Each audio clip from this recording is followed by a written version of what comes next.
Hello my dear student. ये video lecture में हम क्लास 9th के मैथमेटिक्स की लेटेस्ट एनसीईआरटी गणिता मंजरी के सेकंड चैप्टर पोलिनोमियल की एक्सरसाइज सेट 2.3 के सारे क्वेश्चन सॉल्व करेंगे। और ये क्वेश्चन सॉल्व करने के लिए अलग से कोई कंसेप्ट पढ़ने की भी ज़रूरत नहीं है और ना ही कोई फॉर्मूला की ज़रूरत है। आगे हमने जो कंसेप्ट पढ़ रखा है उसी से सारे क्वेश्चन सॉल्व हो जाएंगे। तो चलो शुरू करते हैं। देखो एक्सरसाइज का जो फर्स्ट क्वेश्चन है, फर्स्ट क्वेश्चन में गिवन है एक स्टूडेंट के बैंक अकाउंट में 500 रुपीज है और उसको हर month as a pocket money 150 rupee मिल रहे हैं। How much money will she have at the end of every month from the second month. तो मतलब हमें यहाँ पे आइडियल सिचुएशन माननी है कि ये बच्ची है ना, बहुत ही अच्छी बच्ची है। जितने भी मनी मिल रहे हैं उनको हर मंथ पे 150 वो पूरा अपने सेविंग अकाउंट में ही डिपॉजिट करा देती है, कुछ भी वो पॉकेट मनी स्पेंड नहीं कर रही है। तो हर मंथ उसको 150 रुपीज़ मिल रहे हैं। इनिशियली उसके पास टोटल 500 रुपीज़ थे। तो सेकंड मंथ के बाद हर एक मंथ के एंड पे उसके पास कितने रुपीज़ हो गए बैंक अकाउंट में वो निकालना है और उसका लीनियर इक्वेशन भी निकालना है। Linear expression to represent amount C will have in nth month. तो nth मंथ के बाद उसके बैंक अकाउंट में कितने पैसे हैं उसका हमें लीनियर एक्सप्रेशन पोलिनोमियल इक्वेशन भी निकालना है। तो पहले इनिशियल मनी उसके पास 500 तो है, ऑलरेडी 500 रुपीज़ है। अब फर्स्ट मंथ के बाद उसके पास 500 है, उसको पॉकेट मनी 150 मिलेगी। तो फर्स्ट मंथ के बाद उसके पास टोटल मनी हो जाएंगे 500 प्लस 150।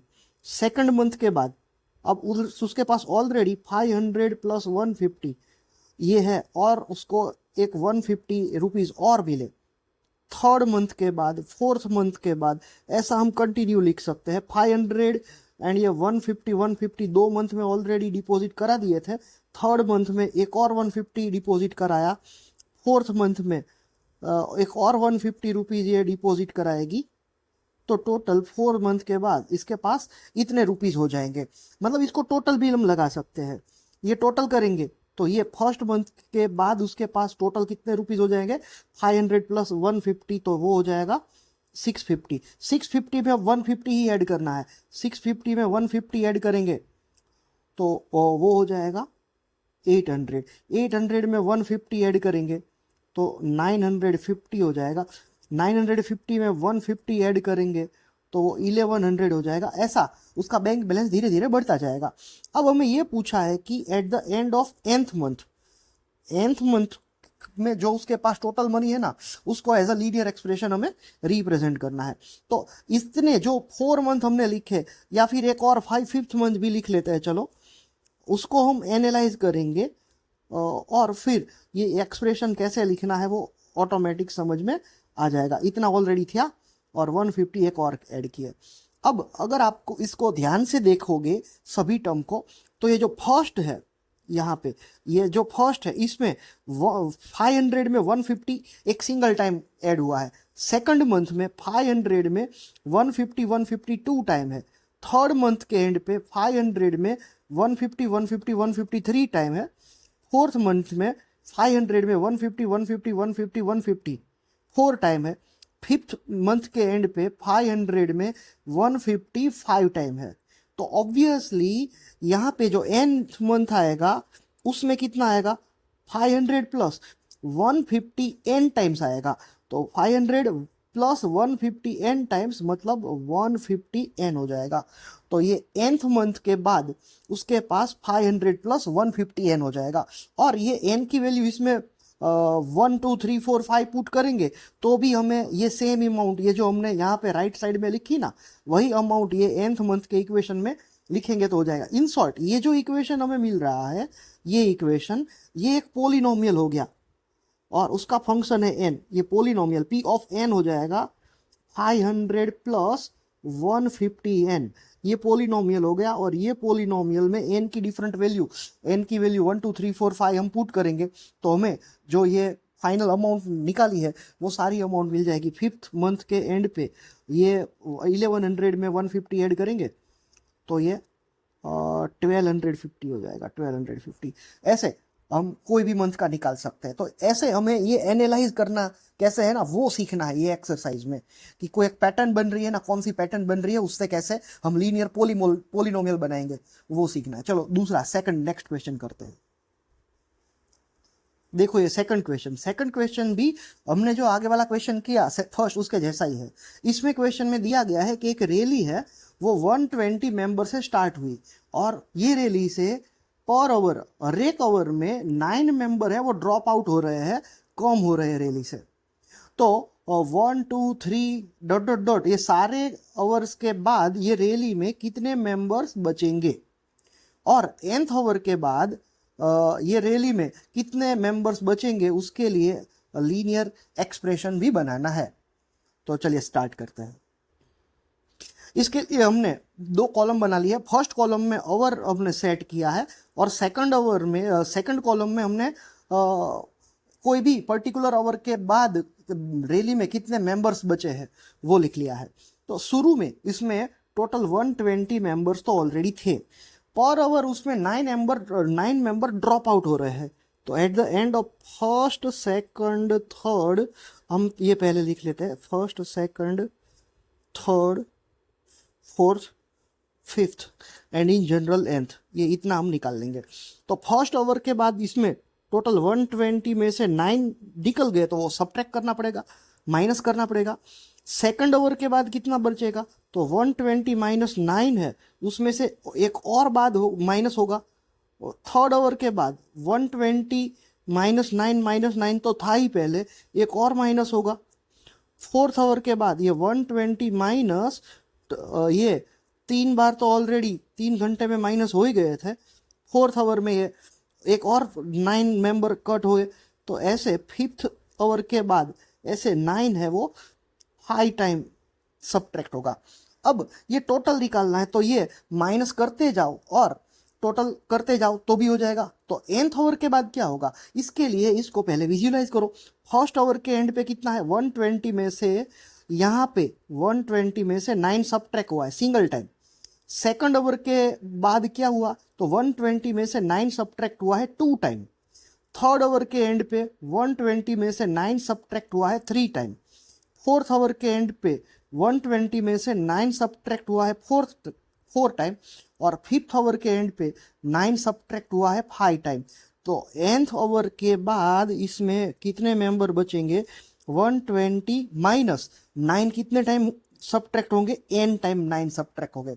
मतलब ये जो इक्वेशन बन रहा है वो total number of members n hour के बाद है उसका पोलिनोमियल है। तो मतलब ये पोलिनोमियल n का फंक्शन है, p ऑफ n, ये p of n 120 minus 9n है। इसमें ये पोलिनोमियल जो आया इसमें हम n की वैल्यू पुट करके भी फर्स्ट सेकंड थर्ड और फिफ्थ आवर के बाद कितने नंबर ऑफ मेंबर्स बाकी बचे हैं वो निकाल सकते हैं, या फिर इसको ऐसे मैन्युअली सबट्रैक्ट करके 120 में से 9 सबट्रैक्ट करो तो 111 बचेंगे। उसमें से ये 111 है, उसमें से एक और 9 सबट्रैक्ट होगा तो वो हो जाएगा 102। एक और 9 सबट्रैक्ट होगा तो 93 हो जाएगा। एक और 9 सबट्रैक्ट होगा तो 84 हो जाएगा। एक और 9 सबट्रैक्ट होगा तो 75 हो जाएगा। ऐसे 9 सबट्रैक्ट करके भी ये सारे मेंबर्स निकाल सकते हैं। इन जनरल ये फॉर्मूला हो जाएगा। तो ये समझ में आ गया होगा। चलो अब नेक्स्ट क्वेश्चन नंबर 3 करते हैं। यहाँ पे थर्ड क्वेश्चन है, इसमें दिया गया है कि एक रेक्टेंगल है और ये रेक्टेंगल की लेंथ सपोज 13 सेंटीमीटर है और ये 3 केस में रेक्टेंगल का एरिया निकालना है। अगर रेक्टेंगल की ब्रेथ 12 सेंटीमीटर है, 10 सेंटीमीटर है या 8 सेंटीमीटर है, तो ये तीनों केस में हमें रेक्टेंगल का एरिया निकालना है। और हमें वो भी पूछा है कि इसमें रेक्टेंगल के एरिया के लिए क्या लीनियर पैटर्न बन रही है, वो लीनियर पैटर्न भी आइडेंटिफाई करो। इन शॉर्ट यहाँ पे रेक्टेंगल की लेंथ एल है वो गिवन है 13 सेंटीमीटर और ये 3 केस है, 3 केस की ब्रेथ गिवन है। तो यहाँ पे बी की वैल्यू गिवन है। पहले केस में वो 12 सेंटीमीटर है, दूसरे केस में वो 10 सेंटीमीटर है और तीसरे केस में वो 8 सेंटीमीटर है। और तीनों केस में हमें रेक्टेंगल का एरिया निकालना है। एरिया ऑफ रेक्टेंगल का फॉर्मूला हमें पता है, it is L into B है। तो फर्स्ट केस में ये रेक्टेंगल का एरिया हो जाएगा ए इक्वल टू लेंथ तो 13 सेंटीमीटर है ही, वो फिक्स है। तीनों केस में लेंथ 13 सेंटीमीटर फिक्स है। फर्स्ट केस में बी 12 सेंटीमीटर है, सेकंड केस में बी 10 सेंटीमीटर है और थर्ड केस में बी की वैल्यू 8 सेंटीमीटर है। तो ये मल्टीप्लाई कर लेंगे हम, ये 13 इंटू 12 करेंगे तो हमें ये मिल जाएगा 156, ये मिल जाएगा 156 सेंटीमीटर इंटू सेंटीमीटर, तो ये सेंटीमीटर स्क्वायर में आंसर आएगा। ये 13 इंटू 10 तो ये हो जाएगा 130 सेंटीमीटर स्क्वायर, और ये 13 इंटू 8, 13 इंटू 8 करेंगे तो ये 104 सेंटीमीटर स्क्वायर आ जाएगा। तो तीनों केस के हमने एरिया निकाल ली है, और आगे ये पूछा है कि इसकी लीनियर पैटर्न है, वो क्या पैटर्न है वो भी आइडेंटिफाई करो।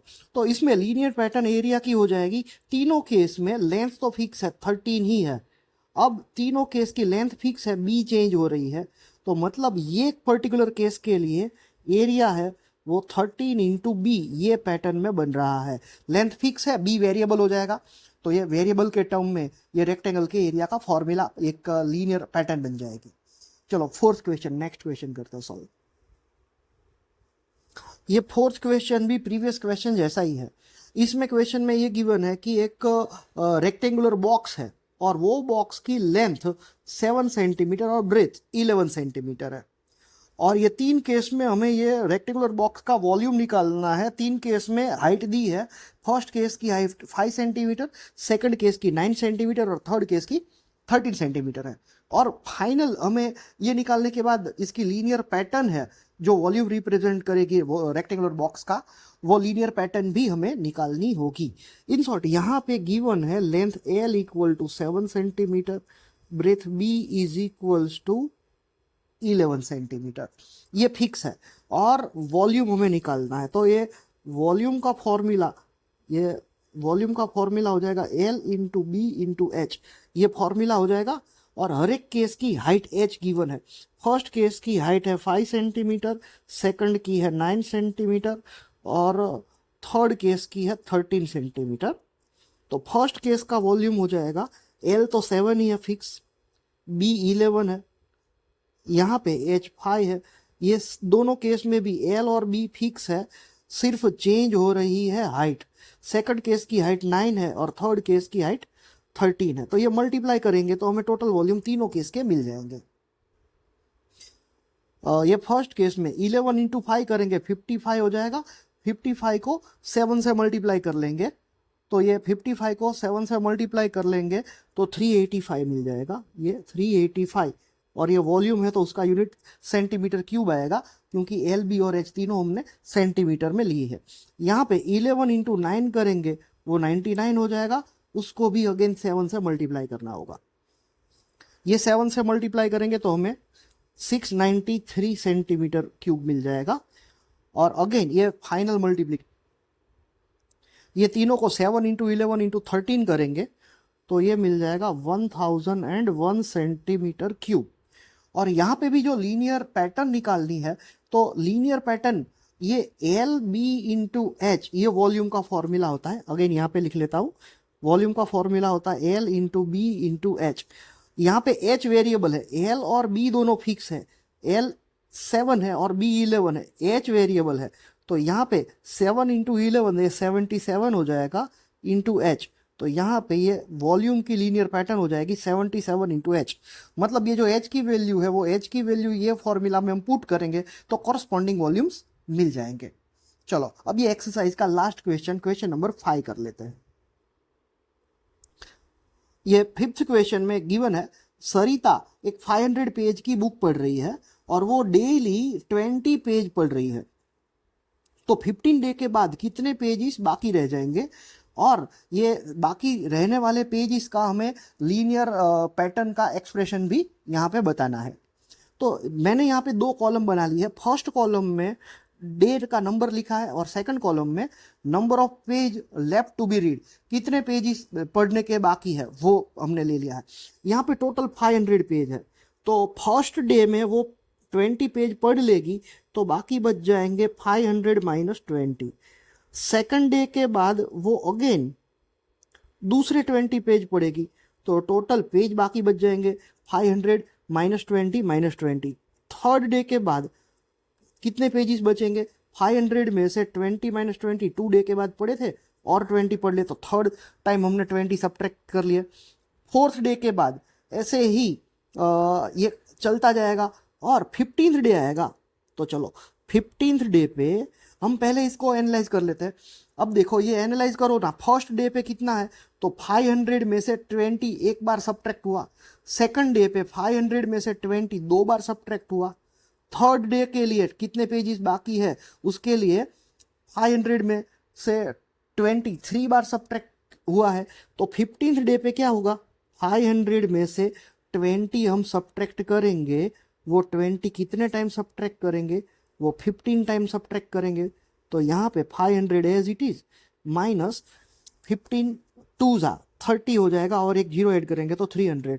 तो यहाँ पे 15 डे के बाद 200 पेजेस बाकी बचेंगे। और अगर हम nth डे पे कितने पेजेस है वो निकालना चाहते हैं, तो ये 500 माइनस, तो सेकंड में 500 को 500 में से 22 टाइम सब्ट्रैक्ट किया, 15 में 500 में से 15 टाइम सब्ट्रैक्ट किया, तो nth डे पे 500 में से 20 n टाइम हम सब्ट्रैक्ट करेंगे। मतलब यहाँ पे भी एक पोलिनोमियल बनेगा n का, वो हो जाएगा 500 माइनस 20n। तो कोई भी nth नंबर ऑफ डे के बाद कितने पेजेस बाकी है वो n की वैल्यू पुट करके ये इक्वेशन से हम निकाल सकते हैं। तो बच्चों ये सारे क्वेश्चन के सॉल्यूशन आपको अच्छे से समझ में आए होंगे। Thank you for watching. Thank you for watching. Keep learning, keep growing. To get personal tuitions from an ex-Aakash faculty in Gotha, Ahmedabad, DM your request on 9099926301.